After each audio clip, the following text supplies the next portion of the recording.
하나님이 사랑이신 것처럼 하나님의 말씀도 사랑입니다.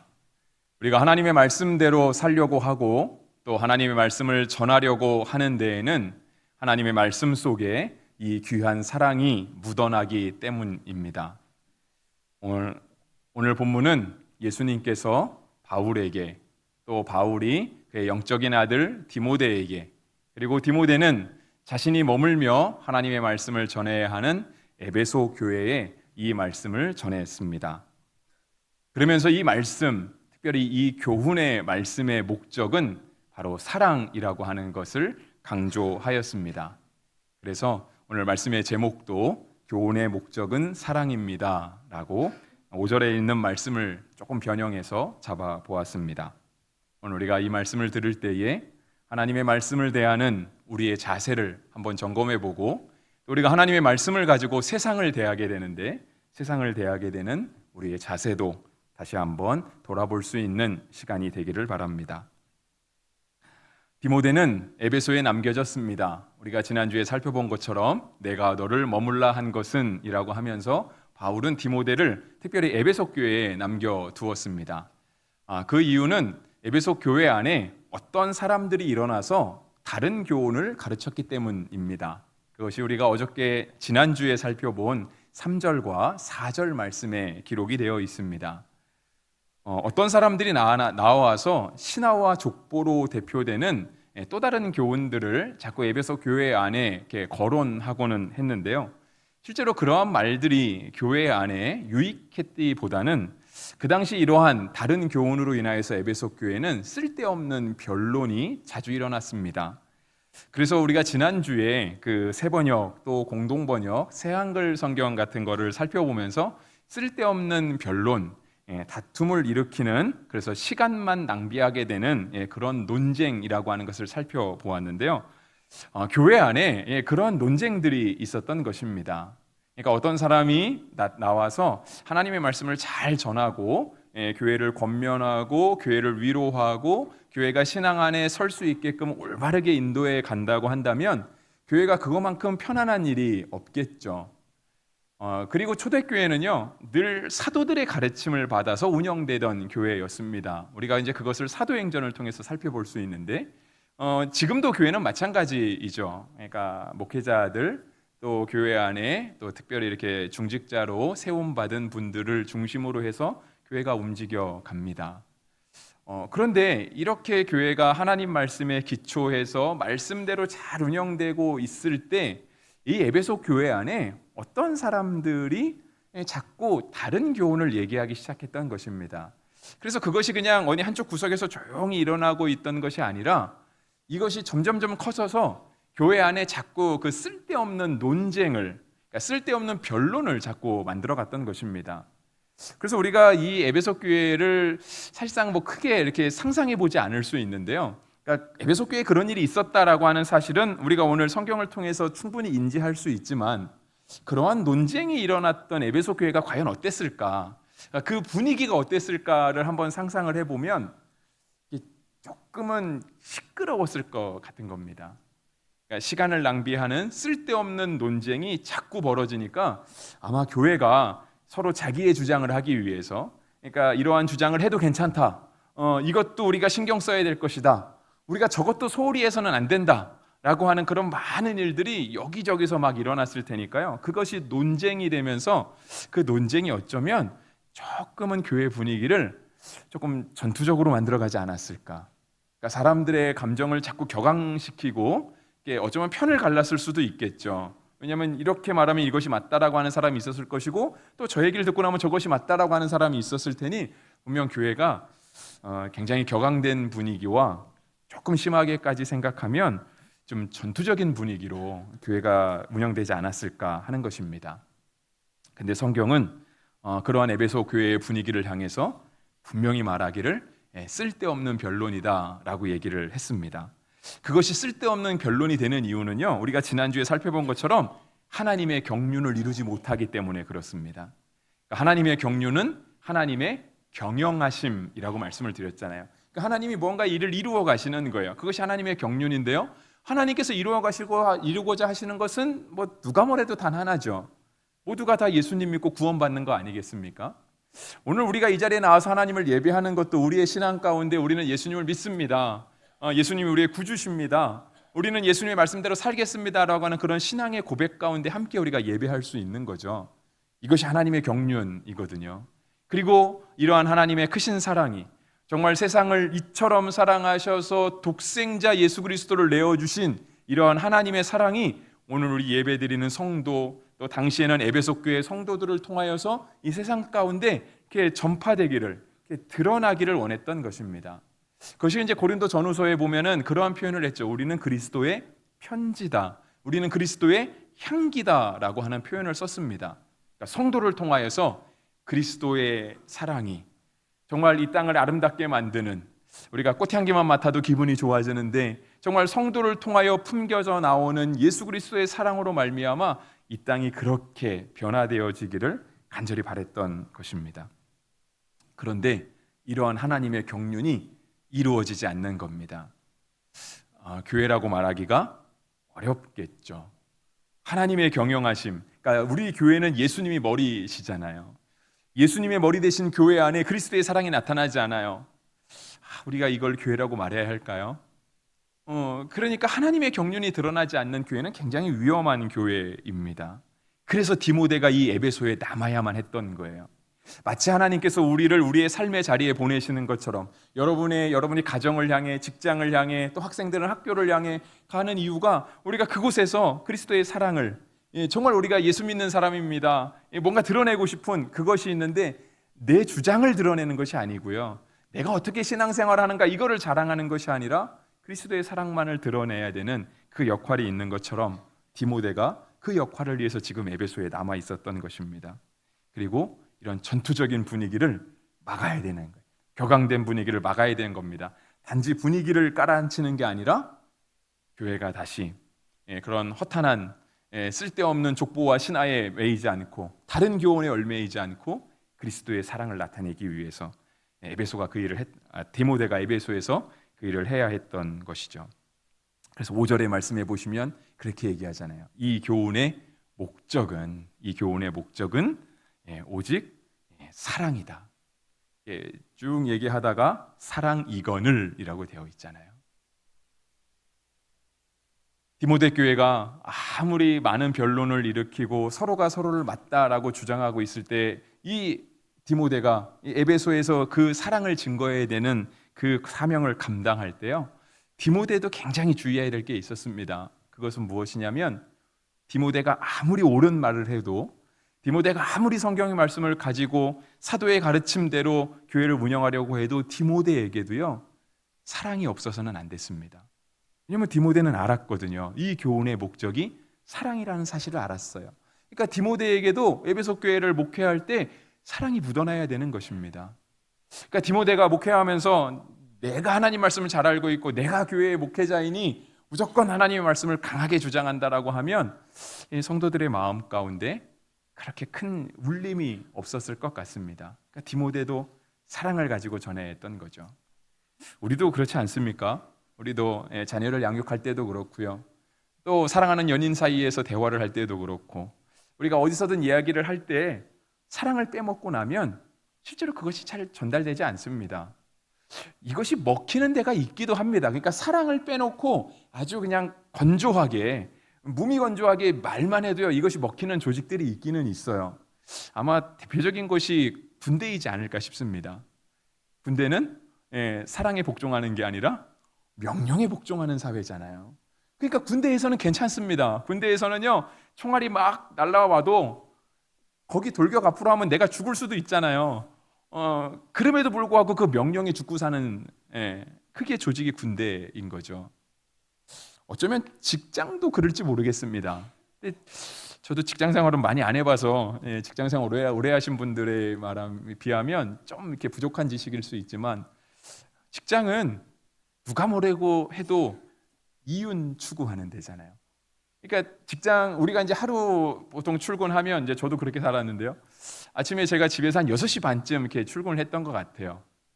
그러면 이제 가는 셔틀을 타고 이렇게 가거든요. 지하철역까지 가서 가까운 지하 셔틀을 타고 또 내리면 저희가 8시까지 출근이었는데 저희는 한 7시 반이면 마지막 셔틀이 회사에 도착했거든요.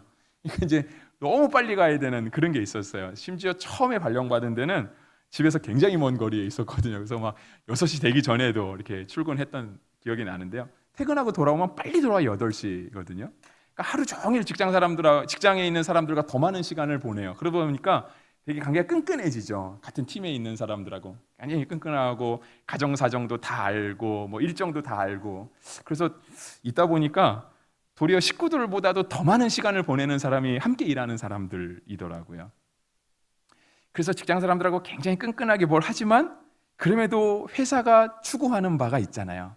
무언가 이 조직이 결정을 내릴 때 그 결정의 기준은 뭐냐면요, 이윤 추구더라고요. 왜냐하면 회사의 졸린 목적은 그거 아니겠습니까? 회사가 돈을 벌어야 그래야 우리서 몸담고 일하는 사람들 월급도 줄 거잖아요. 그러니까 이런 조직이라고 한다면 우리가 사랑을 빼먹어도 조금 가능하지 않을까 그런 생각은 듭니다.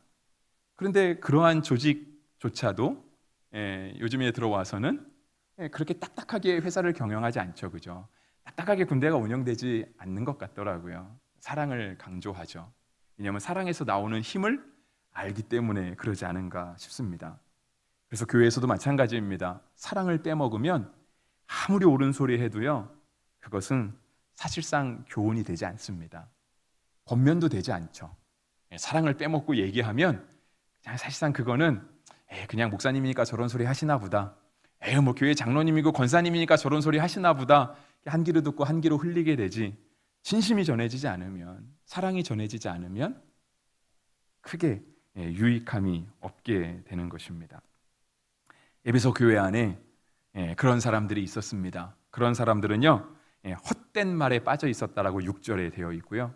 그런 사람들은 자꾸 선생이 되려 했다라고 7절이 기록하고 있습니다. 선생님은 존경받는 직업이잖아요. 그러니까 예전에도 그렇고 지금도 그런 것 같습니다. 예전에는 군사부 일체라고 해서 우리 선생님의 그림자도 밟지 않았죠, 그죠? 그만큼 우리 선생님들이 이렇게 존경받는 직업이었어요. 지금도 뭐 교권이 많이 무너졌다라고 얘기는 하지만 그래도 우리가 선생님께 거는 기대가 있잖아요. 그것이 어떤 선생님께 거는 어떤 윤리의식으로 나타나는 것 같아요. 우리가 선생님들에게는 일반 사람들에게 거는 것보다 한 차원 높은 윤리의식을 요구하잖아요. 그래서 선생님이 뭘 잘못하면 선생님이 뭐 잘못했다고, 남들도 할 수 있는 실수인데도 불구하고 막 그것이 훨씬 더 크게 커지는 그런 모습을 보게 되는데요. 에베소 교회에 있는 선생들은요, 그것이 아니었습니다. 그래서 자꾸 율법의 선생님이 되려 했어요. 내가 많이 배운 거죠. 성경을 많이 알고 있는 거예요. 율법이라고 하면 구약 성경을 얘기하는 거잖아요. 내가 신앙생활 좀 한 겁니다. 성경을 모르지 않아요. 근데 선생이 되려고 해요. 근데 7절은 중간부터 뭐라고 얘기하고 있냐면, 사랑을 빼먹은 이러한 선생님들의 모습은 자기가 말하는 것도 아니면 자기가 확증하는 것도 깨닫지 못하는 사람들이라고 했습니다. 지식적으로 모른다는 얘기는 아니겠죠, 그죠? 율법이 선생이 되려고 했던 사람인데 교회 안에서 그래도 당신이 율법의 선생입니다, 당신이 말씀을 가르치는 위치에 있습니다라고 검증해서 세우지 않았겠습니까? 그러니까 아마 지식적으로는 틀리지 않았을 거예요. 그런데 본질이 빠지니까, 교훈의 목적은 사랑인데 그 아주 중요한 사랑이 빠져버리게 되니까 그들이 뭔가를 매일 가르치면서도, 매일 무언가를 전하면서도요, 남들이 볼 때 도대체 뭘 전하는 건지, 도대체 무슨 의미를 가지고 저 얘기를 하는지, 저 교훈이 나에게 무엇이 유익하고 나에게 어떠한 삶의 변화를 일으키는지 아무런 유익이 없게 되었던 것이죠. 예수님도 이 땅에 사시는 동안, 그 공생의 3년을 사시는 동안 예수님이 매일같이 그 당시 종교 지도자들을 향해서 질책하신 거가 있어요. 율법은 잘 지키는 사람들이었습니다. 바리새인들, 사두개인들, 심지어 대제사장이나 서기관, 그 당시 장로라고 불리는 사람들, 정말 율법 잘 알았던 사람들이었습니다. 율법 잘 지키는 사람들이었죠. 그래서 예수님이 제자들과 함께 안식일에 어딘가를 가시다가 제자들이 배고파서 미리 싹 잘라 먹었을 때 득달같이 달려들잖아요. 어찌하여 당신의 제자들이 안식일에 하지 말아야 될 일들을 합니까?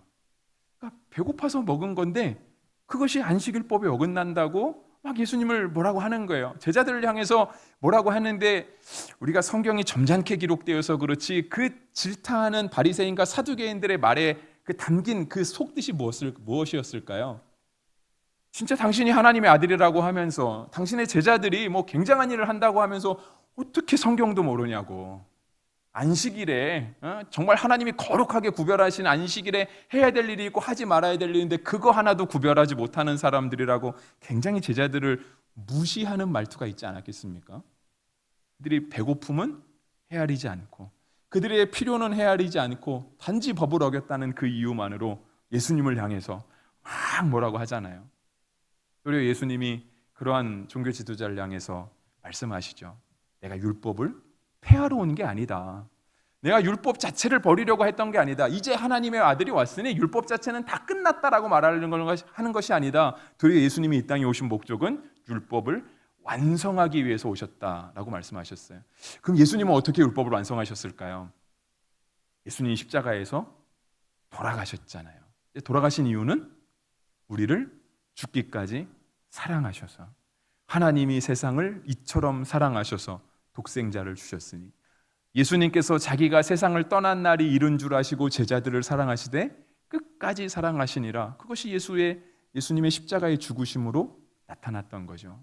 그러니까 예수님께서 율법을 완성하신 모습은 무엇이냐면요, 정말 법으로 따져서 사람들이 너는 뭘 잘했고 너는 못했고 너가 맞고 너가 틀리고 하는 그러한 모든 것들을요, 예수님이 그 사랑으로 다 안으시는 거예요.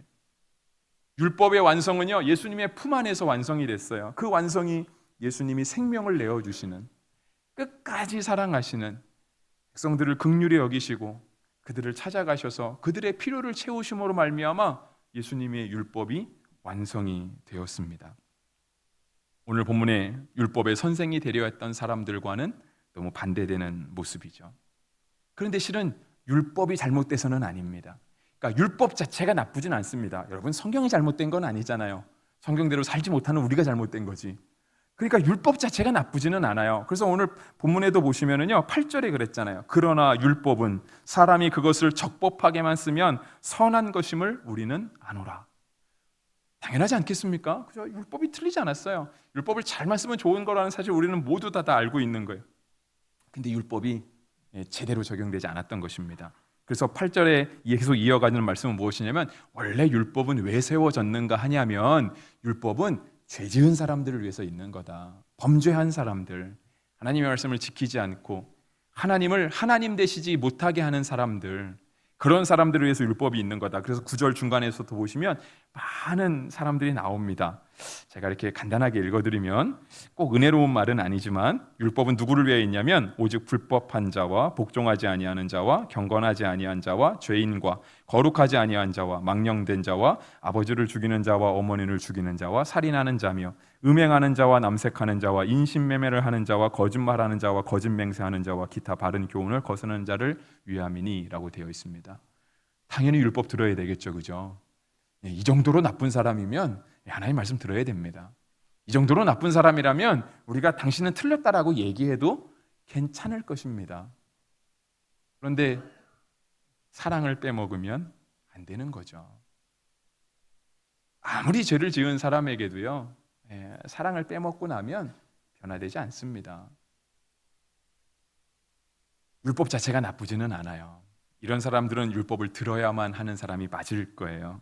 그런데 그럼에도 불구하고 그러한 사람들에게도 우리가 사랑을 저버리게 되면 그것은 교훈도 아니고 권면도 아닙니다. 여러분, 우리가 살다가 때때로 이렇게 막 뭔가를 지적하고 싶을 때, 너는 진짜 틀렸어, 그러면 안 돼 라고 말하고 싶을 때요, 적어도 오늘 8절, 그러니까 9절 후반절에서부터 10절까지에 해당되는 이러한 나쁜 사람이 아니면 그렇게는 말씀하지 않으셨으면 좋겠어요. 정말 우리가 그 말을 하고 싶을 때는요, 내가 이 말을 함으로써 내가 하나님 앞에 죄짓지 않겠다, 남의 티를 드러내는 거잖아요. 지금 남의 티를 드러낼 때 내가 저 사람의 티를 드러냄으로 말미암아 하나님 앞에서 내가 전혀 꺼리낌이 없을 정도, 그 정도 마음가짐과 사랑이 있다라고 하면 하셔도 괜찮습니다. 그러면 그 사람이 돌아올 거예요. 왜냐하면 그 사람은 실제로 혼났다고 생각하지 않고 자신에게 사랑을 주었다 생각하잖아요. 사랑받은 사람은 변하게 되어 있습니다. 사랑을 받으면 마음에 감동이 오면 표정이 바뀌잖아요. 일단 목소리가 바뀌고요, 표정이 바뀌어요. 성경은 그래서 계속해서 강조하는 게요, 사랑입니다. 사랑이 제일이라고 말씀하시죠. 우리가 잘 알고 있는 말씀이 있잖아요. 사랑장이라고 불리는 고린도전서 13장 13절. 같이 한번 읽어볼까요? 그런즉 믿음, 소망, 사랑 이 세 가지는 항상 있을 것인데 그 중에 제일은 사랑이라. 아멘. 우리가 믿음과 소망과 사랑을 세 개를 놓고 세 개를 이렇게 줄 세울 수 있을까요? 뭐가 먼저다, 뭐가 더 크다라고 말할 수 있을까요? 성경은 그 중에 제일은 사랑이다라고 얘기를 하고 있습니다. 다른 번역을 보면은요, 더 큰 것은 사랑이다라고 이렇게 얘기도 하고 있습니다. 사랑이 빠지게 되면 진짜 큰일 납니다. 어느 정도 큰일이 나냐면 우리 고린도전서 13장 1절부터 3절까지 말씀을 보려고 하는데요. 제가 읽어드리겠습니다. 내가 사람의 방언과 천사의 말을 할지라도 사랑이 없으면 소리나는 구리와 울리는 꽹과리가 되고 내가 예언하는 능력이 있어 모든 비밀과 모든 지식을 알고 또 산을 옮길 만한 모든 믿음이 있을지라도 사랑이 없으면 내가 아무것도 아니요 내가 내게 있는 모든 것으로 구제하고 또 내 몸을 불사르게 내줄지라도 사랑이 없으면 내게 아무 유익이 없느니라 했습니다. 말씀이 그죠? 그러니까 비교하고 있잖아요. 근데 굉장히 현실적이면서도 극단적이죠. 사람의 방언과 천사의 말을 할지라도 우리 예전에 한국교회에서는요, 은혜 받은 증거 중에 하나가 방언이었습니다. 그것이 조금 문제가 되기도 했죠. 방언 못하는 사람은 성령 세례를 안 받은 거라고, 아직 예수님 믿는 거 아니라고, 그렇게 극단적으로 말하시는 분들도 있었는데요. 방언, 우리가 방언으로 아무리 얘기하고 심지어 천사의 말을 한다 할지라도요, 사랑이 없으면 하나도 유익하지 않다라고 하는 거예요. 또 이어서 말씀하시는 게 뭐냐면 예언하는 능력이 있는 사람. 우리도 좀 누군가가 우리의 삶을 향해 예언해 주면 좋겠죠, 그죠? 우리의 자녀는 어떻게 될 것입니다. 우리의 사업은 어떻게 될 것입니다. 우리 앞날은 어떻게 될 것입니다. 우리 교회는 어떻게 될 것입니다. 누가 좀 예언하는 사람이 있으면 좋을 것 같은데, 아무리 영적이어서 신령하게 앞날을 내다보는 그런 예언하는 능력이 있다 할지라도 이 예언이 크게 이제 두 가지 의미가 있는데요. 하나는 이제 미리 말하는 것도 있긴 하지만 이렇게 맡을 예자를 써서 말씀하는 것도 있어요. 그래서 우리가 예언 사역은 조금 이렇게 주의 깊게 보아야 되는데요. 근데 그러한 능력이 있다 할지라도 사랑이 없으면 아무것도 아니다 하는 것입니다. 그리고 또 믿음에 대해서 얘기해요. 믿음, 산을 옮길 만한 믿음. 우리 겨자씨 하나일 만한 믿음이 있어도 우리가 이 산을 명하여 이리서 저리로 옮겨간다고 우리 예수님 말씀하시잖아요.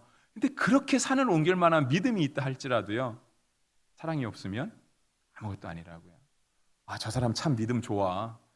진짜 저 사람은 대단해. 믿음이 너무 대단해. 우리 같은 사람과는 비교도 안 될 정도로 믿음이 큰 사람이 있다 할지라도 사랑이 없으면 아무것도 아니라고 하는 거예요. 아무것도. 이 고린도전서 1장부터 13장 1절부터 2절까지 말씀은요, 그래서 조금 추상적일 수 있어요. 3절 말씀이 굉장히 구체적이잖아요.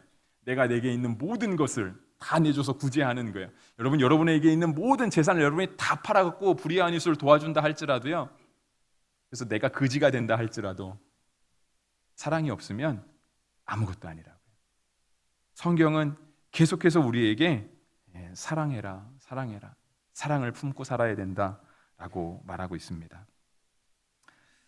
우리 자녀들을 양육할 때도 그렇고, 우리 가족을 향해서 말할 때도 그러지 않습니까? 사랑이 있어야 그들이 변하겠죠. 우리가 교육부에서도 마찬가지입니다. 우리가 어떻게 하면 우리에게 맡겨진 우리 아이들을 잘 양육할 수 있을까요?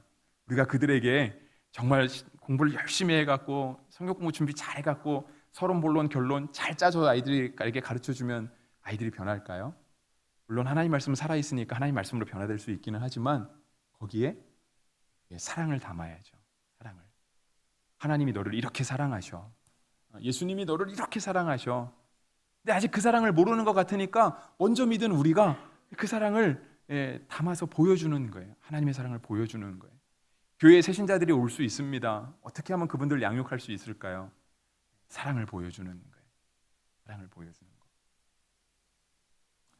심지어 성경은 더 나아가서 이렇게 사랑하지 못하는 사람들, 사랑을 보여줄 수 없는 사람들은요, 아예 하나님을 모르는 사람이라고 얘기합니다. 요한일서 4장 7절과 8절 말씀 우리 같이 함께 읽어보도록 하겠습니다. 사랑하는 자들아, 우리가 서로 사랑하자. 사랑은 하나님께 속한 것이니 사랑하는 자마다 하나님으로부터 나서 하나님을 알고 사랑하지 아니하는 자는 하나님을 알지 못하나니 이는 하나님은 사랑이심이라. 사랑을 모르는 사람은 하나님을 모르는 사람입니다. 사랑은 우리가 하나님의 사람인 것을, 그러니까 우리가 예수 믿는 사람이고 우리가 기독교인이고 그리스도인이고 우리가 교회 다니는 사람이고 여러 말로 표현할 수 있는 우리가 하나님의 사람인 것을 보여줄 수 있는 바로 유일한 길은 바로 사랑밖에 없습니다. 말씀 마무리하려고 합니다. 오늘 본문에서 바울이 디모데에게 쓴 편지죠. 디모데는 이 말씀을 가지고 에베소 교회를 양육했습니다. 바울도 그렇고 디모데도 그렇고요. 정말 이것이, 그러니까 자기가 전하는 이 복음이, 오늘 이 교훈이 바로 사랑이라는 사실을 이들은 분명하게 알고 있었습니다. 그래서 사실상은 교훈을 전하는 것 같고 하나님의 말씀을 전하는 것 같지만 그들은 그것이 곧 예수님의 사랑을 전하는 것이라는 사실을 알고 있었죠. 그래서 오늘 본문 말씀 11절, 마지막 절을 11절로 보았는데요. 이 교훈은 내게 맡기신 바 하나님의 영광의 복음을 따름이니라 했습니다. 이 교훈의 목적은 뭐죠? 사랑이에요. 근데 이 사랑은 무엇을 따르냐면 복음을 따라서 한 것이다 라고 말씀하고 있습니다. 바울은 이것을 명확하게 알고 있었어요. 디모데도 알고 있었습니다. 그래서 물론 우리가 복음을 전할 때 이렇게 복음을 좀 지식적으로 아는 것도 필요합니다. 왜냐면 그래도 뭔가는 알고 있어야 좀 전하지 않겠습니까? 뭔가 좀 알고 있어야 가서 얘기를 하죠. 그런데 실은 우리가 이렇게 아까 말씀드린 것처럼 서론 본론 결론 잘 짜고 정말 이렇게 복음에 대해서 준비를 잘 해갖고 가도요, 이렇게 사랑이 없으면 사실상은 그게 듣는 사람의 마음 가운데 깊이 남지 않습니다. 왜냐하면 지식은 좀 자랑이 될지는 모르고 완성도는 조금 이렇게 올라가, 저 사람 준비 많이 했네 라고 느껴질지는 모르지만 사랑이 빠지면 이렇게 마음 깊은 곳까지 내려가지 않잖아요. 완성도는 조금 부족해도, 내가 지식은 조금 부족해도 사랑이 넘치면 그 말은 아주 마음의 깊은 곳까지 내려갑니다. 그 심금을 울리게 되죠. 여러분, 우리가 지식이 없어도 복음 전할 수 있습니다. 그냥 가서 사랑을 나눠주시면 돼요. 사랑을 나눠주시면 돼요. 여러분, 지식이 없어도 요즘 시대에는요, 그 복음에 대한 이야기를 듣기가 너무 좋은 시대가 됐습니다. TV만 틀어도 끊이지 않고 24시간 설교가 나오잖아요. 그것뿐 아니라 뭐 유튜브에 가도 진짜 설교 잘하시는 목사님들 계속 나오고요. 요즘은 뭐 AI도 있고 챗 GPT도 있고, 가서 예수님이 뭐냐, 성경이 뭐냐 뭐 물어보면 알아서 대답 잘 해줍니다. 저희가 준비하는 것보다 더 잘해 줍니다. 하지만 그들로 하여금 진짜 내가 예수님에 대해 좀 알아볼까? 내가 좀 교회 좀 알아볼까? 라고 하는 마음이 들게 하는 거, 그러한 마음이 들게끔 해주는 거는요, 우리가 전하는 사랑입니다. 우리가 전해주는 사랑을 보고 나도 한번 알아볼까? 나도 한번 교회 좀 알아볼까? 이 마음을 들게끔 우리가 그들에게 그 사랑을 전해주는 것이죠.